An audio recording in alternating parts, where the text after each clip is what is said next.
C'est demain que démarrent les travaux du barrage hydroélectrique de Goïna. Cet ambitieux projet vise à augmenter les capacités énergétiques des États membres de l'OMVS. Les chefs d'État des pays membres de l'organisation sous-régionale vont donc procéder à la pose de la première pierre du barrage hydroélectrique dont les travaux coûteront 210 milliards de nos francs, financés par un prêt consenti par la Banque Import-Export de Chine aux pays membres de l'OMVS. Mamari Kone.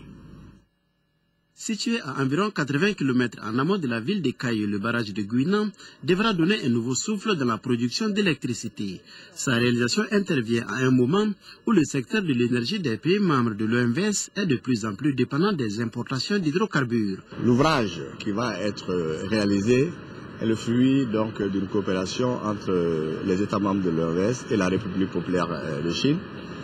Et donc pour construire sur ce site un barrage et une centrale d'environ 140 MW et qui va également injecter son énergie dans le réseau global de l'OMVS. Le projet consiste en la construction d'un seuil, d'un barrage, d'un canal de dérivation et d'une usine hydroélectrique de 140 MW. Les travaux seront exécutés par l'entreprise chinoise Sino Hydro pour un coût d'environ 210 milliards de francs CFA. Délai d'exécution prévu, 48 mois et la création de plusieurs emplois. Pour l'instant, nous avons déjà commencé les préparatifs. Après le démarrage Goïna, il y aura environ 1000 personnes au total, y compris le personnel chinois et travailleurs locaux. Goïna va renforcer les deux autres centrales hydroélectriques, le barrage de Manantali et celui de Felou. Le site que vous apercevez derrière les chutes ne disparaîtront pas, elles seront préservées.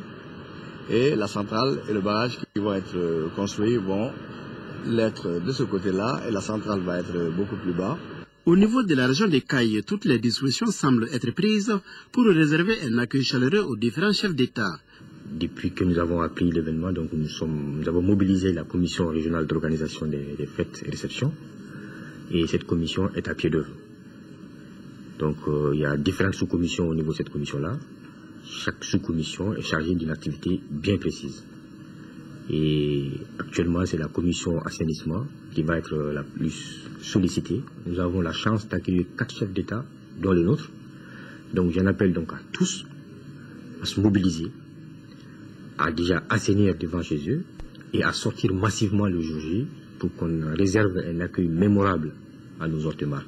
Dans le cadre du volet pêche du projet de gestion intégrée des ressources en eau, l'Organisation pour la mise en valeur du fleuve Sénégal, avec l'appui de la Banque mondiale, a construit un marché de poissons à Caille et aménagé les berges du fleuve dans cette même ville.